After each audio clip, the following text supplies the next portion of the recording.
రథసారథి అట్లనే మా రాష్ట్ర అధ్యక్షుడు పల్లా శ్రీనివాసరావు గారి ఆదేశాల మేరకు ఈరోజు కడప జిల్లాలో నూతన పార్టీ కార్యాలయాన్ని భూమి పూజ ఈరోజు చేసుకోవడం జరిగింది. ఇది ప్రతి ఒక్క తెలుగుదేశం పార్టీ కుటుంబ సభ్యుల కోరిక.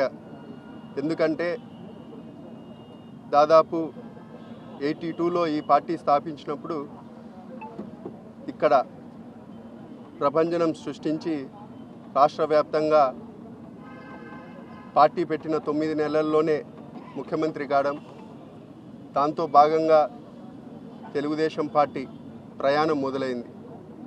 ఈరోజు కడప జిల్లాలో మనం నూతన పార్టీ కార్యాలయాన్ని దాదాపు 30 సంవత్సరాల తర్వాత ఇది ఒక చరిత్ర. నారా లోకేష్ బాబు గారి సంకల్పంతో ఆలోచన చేసి